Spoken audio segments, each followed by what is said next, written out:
Okay, folks, I'm delighted to be joined with the man who I call my first ever hero at Finn Park, Liam Harbison, who is from Moneymore in County Derry. And when I first started going to Harps, I kind of could take or leave Harps for a long time. And then in the 1980 season, Harps had a bit of a run to the FAI Cup semi-final, of which Liam was very prominent in. Like a lot of supporters of that ilk and generation, Liam is very, very fondly remembered at Finn Park for his talent and certainly his skill on the football. Liam, it's great to have you here this evening. My pleasure, Bartley, my pleasure.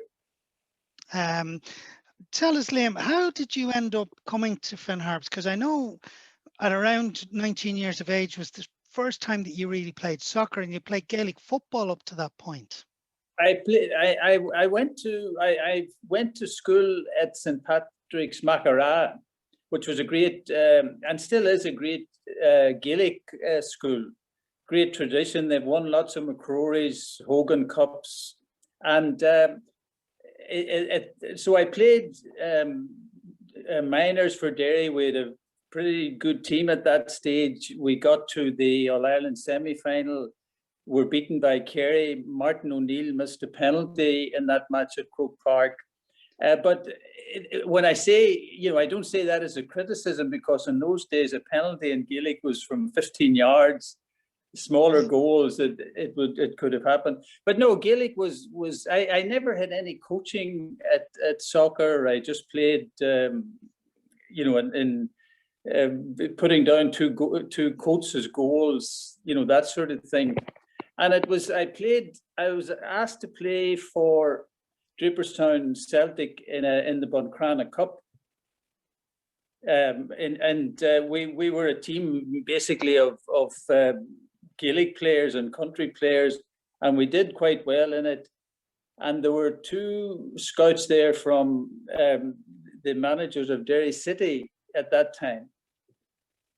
We're at the Buncrana Cup, and they asked me to sign. And unfortunately, about 2 weeks before, because I was pretty naive, but I had signed a form for Limavady of all places, because I had a distant cousin that was involved at Limavady. But the Derry City guys were able to clear the Limavady obstacle, and I signed for Derry City. But at that stage, Derry City were just on the point of withdrawing from the Irish League. That would have been around 1972, I think, or thereabouts. Yes, it would have been around that stage, and I think I played one game at the Brandywell before they were, and then they, for some reason, because there'd been trouble at a game, they were relegated to the B division or something like that. And at that stage, I was invited to go to Glasgow Celtic with Kevin McCool. Oh, right, yes. And I should have gone, I should have gone to pre-season in August, but my mother was very keen on education and didn't see football as a source. And I had just finished A levels and was going to the Polytech or Jordanstown University of Ulster, as it is now, to do a 9-month grammar course in chartered accountancy. And even now, I the thought of it, it brings me out in a sweat, because I was not in the least bit academic, but I went there. But the end result is I didn't go to in August to the pre-season, and we went over in January, which was the worst time to go to Celtic. We were to stay a month. I stayed for a week. I just was like a fish out of water. Came away. Kevin McCool, in fact, actually stayed on and had a 2-year contract with Celtic. That's right, yeah. but then I came back and I said, no, this is not. And then the next thing I was offered a trial with Reading. Charlie Hurley, the ex-Republic of Ireland legend, was the manager.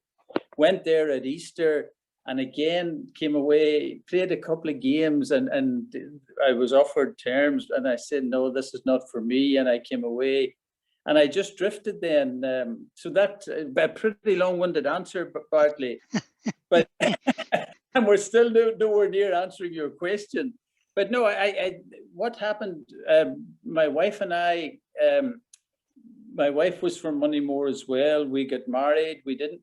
The troubles were at their height. We didn't want to stay around, and we went to London.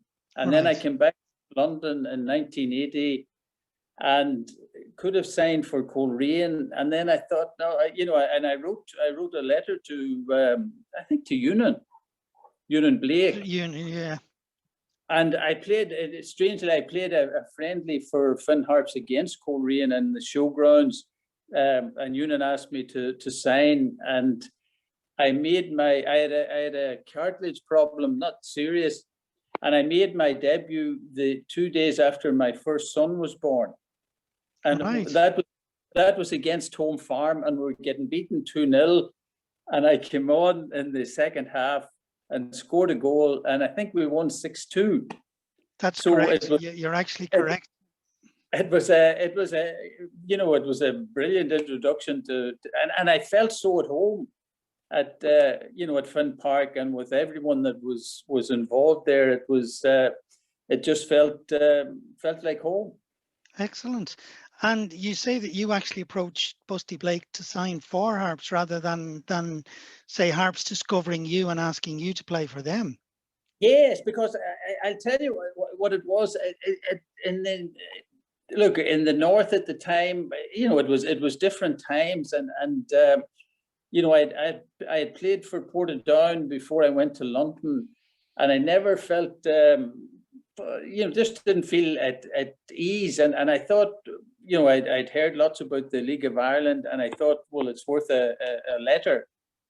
And fortunately, it turned out as it did. Unfortunately for all of us, it turned out as it did, because we would have, missed out having seen you play. It's funny because when I was coming on to interview tonight, I had obviously looked up the facts and figures and everything, and you're quite correct in what you say. You came on as a substitute in that game against Home Farm. I don't know if you recall, but Joe Logan, who would have been a midfield player at the time. Yeah. Joe was a fantastic player. Joe would have scored a hat-trick in that game as well. And after that, you stayed into the side as an ever-present for the rest of the season. As you say, I think injury had disrupted you in the earlier part of the season, and it was only then that both yourself and the team ran into a bit of form, because I think Harps had lost a few games before that Home Farm game as well. Yes, and Ewan said that he was under serious pressure because they were on a bad run, and fortunately things turned around after that, and we went on a very good run. We had a very good team. All the way through it. Like you had Charlie in goals, and Jim Sheridan was a fantastic centre back, and you had Joe running midfield, John Minnick. You could go through all the players. It was a very good time to be involved. I must say, I enjoyed every minute of it. I think your partner in your Celtic Trial days as well, Kevin McCool, was also playing at that stage. Oh yes, Kevin was there. Oh yeah, I could go through most of the team. Con was just coming through. Declan Madole was playing. Sean Boyle, Peter McNally. Yes, no, it was there were and I apologize, I've left a few out. Eddie McCourty. I could go through most of the team, and of course Fran was of course centrally involved. Yes, and look, I have to say it was. Look, as I said, my first son was born 2 days before that game against Home Farm. And that was probably the only, no, it was a fantastic week, you know, my son born and making debut and a good result. But no, the time with Harps was many great experiences and, you know, very fond memories. How did you find the travelling? I mean, you were coming from Coleraine all the way down to Ballbefay for home games alone. But, oh my, you know, yeah, Cork, no, Waterford. oh no, that was the biggest drawback, I have to say, because, you know, with a young look, I was working in the tax department in Coleraine.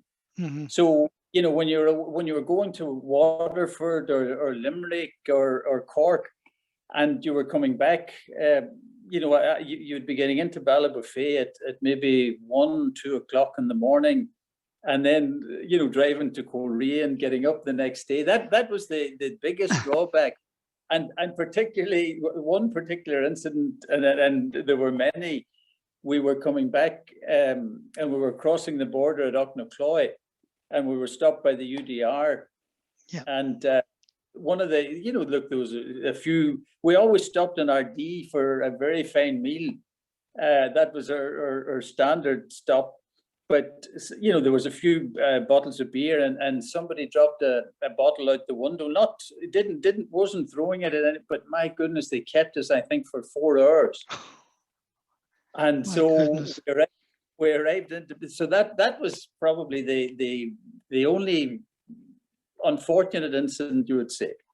But no, the traveling was a bugbear, and I think that got to me towards the end. It was just it was difficult. Yeah.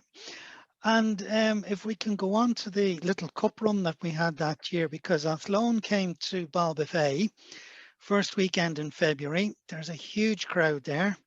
Athlone are unbeaten in something like 26 games before the match in the league.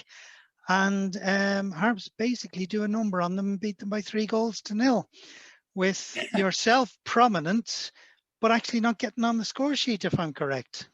No, I wasn't I wasn't a great goal scorer. Now, I have to say, but no, that would definitely have been the highlight. Look, that and probably the next round, you know, away to Cove Ramblers. But no, that was a fantastic game, because the crowd was there, the atmosphere was fantastic. Athlone were the best team in the league, and we were very much the underdogs. But we played brilliantly that day, and you know, everyone. It was a high point. There's no two ways about it. And I played reasonably well that day, and it was one of the few games that my mother and father were at. And in the midst of the excitement, someone complimented my play, and my father said, "That's my son." And somebody says, "Oh, ways up, he's everybody's son." And the next thing, to my mother was mortified, because my father pulled his driving license out of his car. So no, that was one of the offshoots of that game. But no, it was a great game, and it's just a pity that there were no videos or no cameras there, because it was an amazing afternoon. Oh no, it was absolutely unbelievable. I mean, I can still remember the great excitement, and you know, after Harps would score a goal, there would be young fellas running on the pitch and patting players on the back and everything. You know, the real old days, where, you know, nowadays you really can't go on the pitch at all. And it was just a fantastic occasion in Ballbefay that day. Yes, it was, and I remember. I think I stayed that night with my wife and baby son were there, and my granny came with to look after the son, and we stayed in Jackson's that night, Jackson's Hotel. Yeah, and you know, the atmosphere, you know, around the town after that game was electric. It was just amazing. Well, I actually credit that game for really turning me into a Harps fan, because I was all of about 13, 14 years of age at the time. Take or leave Harps, had been to a good few games before that. But that whole cup run really captured my imagination, and, you know, has led me on to being still involved in the club to this day and taking on various roles at the club. Well, I think well the only done. the only disappointment was, I mean, we went down to Cove and we beat Cove Ramblers, who were then a non-league side, by 4-1. And then we went to play Dundalk in the cup semi-final. Yes, no, we look. I didn't turn up on that day. Dundalk, you know, were a formidable team, and they did a job on us because we played them a few weeks before at Oriel Park, and we played exceptionally well. But in that semi-final, we look. I know that it was probably the worst game that I'd had all year. I was substituted. Tommy McConville who was an Irish international at the time, was marking me. We just never got going, and yet we weren't badly beaten. No, we only lost by 1-0. But it was a very disappointing game. Look, we never got going. It was they were just very methodical. And how much do you credit that to the previous night's antics in the hotel that you were allocated? Well, we stayed in the North Star Hotel beside the Connolly train station, and there was should we say a Sinn Féin wedding on at the time. And between the wedding and the trains, we got very little sleep that night. Not that should be an excuse for the way that we performed, because I remember the next morning, you know, that Sunday morning before the match, Fran took us up to one of the hospitals to meet it might have been St. James, to meet the children who were sick, and you know, so the build-up wasn't too bad. But you know, I remember the lack of sleep and just it wasn't the ideal setting for. But no, I don't think we can use that as an excuse. Dundalk were just very professional. We didn't perform, and it was very, very disappointing. No, absolutely. I mean, Dundalk at that time won a number of leagues and cups and regularly performed in Europe. So I think, you know, as you've laid out, you know, they were one of the top sides in the League of Ireland. It was no disgrace to get beaten, but it was just a huge disappointment for everybody. Oh, tremendous anticlimax, Bartley. It was, yeah. Even now, I still feel it just to play so badly. That's it. And you won a number of honours yourself that season. You got a Player of the Month, ironically enough, at the same month as the Athlone Cup game from the Soccer Writers Association. And then you were also in the running for the Sunday Independent award as the most valuable player. Yes, no, it was, you know, things went exceptionally well. Yes, I was pleased, you know, about that, because one of the guys that was selecting that was Sean Thomas, who was a Bohemians manager and a very well respected figure. Now, having said that, those awards, you know, I was Player of the Month, and then the month before I was in the running, but that month that I won it, John McElwain was also in the running. Yeah. And John, you know, was a young, you know, had just come into the team and had a tremendous impression, had a great season that season, and he was unfortunate not to get it.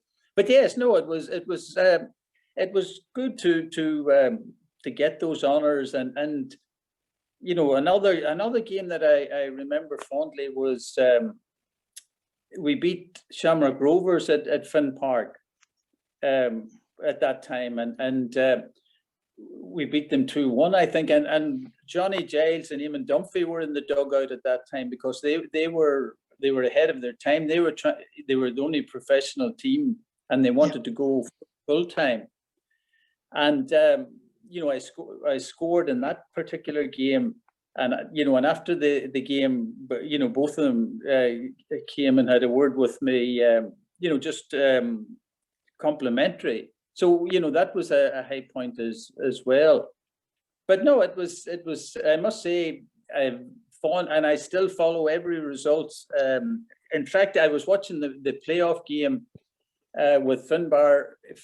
I was in Africa at the time it was played, and my friend, who's a big Finn Harps supporter, Finbar O'Rahilly, was in New York, and we were swapping scores and swapping tension at the same time. So no, there's still a great fondness for Finn Harps. That's great to hear. It's great to hear indeed. And how did you end up leaving Finn Park? Because you played a kind of a bit part the following season. Yeah, I look, the following season there were tremendous difficulties with revenue. It was a cost cut. I didn't want to leave. It was a cost cutting exercise.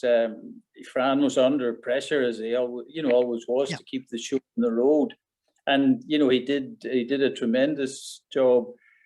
So no, I didn't. But it was the way of life.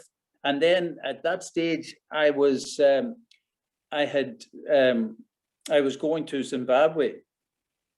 You had already agreed to go to Zimbabwe, hadn't you? Well, I knew it was upcoming, but that wasn't the reason that I left. The reason that I left, was that it was decided to offload or to reduce expenses. Yeah. And it wasn't my choice, but I have no ill feelings about it. It was one of those things. But I knew at that stage that I was going. Zimbabwe had just become independent, and I worked in the Inland Revenue, and they needed or they wanted some people to go out and train the African people in taxation. So it was a 3-year contract. It changed my life. It was my wife and son went out there in 1983. And we've been involved there ever since. Fantastic. As I said to you when I finally contacted you, it was like you'd fallen off the face of the earth, because nobody was quite sure where you had gone. And, like, as I say, like, you had been such a big thing at Finn Harps, for you suddenly just to disappear off the radar. And like, I'm very good at tracking down the past players, as you can see. Exactly. A lot of people would often say, has anybody heard of Liam Harbison? And no, there was no word come back. So do you actually live in Africa part of the year, or? Yes, I went there. I lived there, yes, part of the year. I went there in 1983 as part of government aid to the Zimbabwe government. It was a 3-year contract. I played soccer there. I played before, the biggest crowds I ever played in soccer matches, because soccer was very much the African game. Yeah. You had, there was myself, the coach was a chap called Ray Batchelor, who used to play for West Ham years ago. And there was one other white person. And I played in stadiums where there were 30,000 people, and there were only maybe 3 white people in the stadium, and it was the most unbelievable experience. So after the 3-year contract expired with the government, we stayed on there because we just loved it. We loved the warm weather, and I got involved in farming, of all things. Not that I'm a farmer, but I bought a small stake, a 20% stake in a farm. That was subsequently when Mugabe took the farms from the white people in 2000.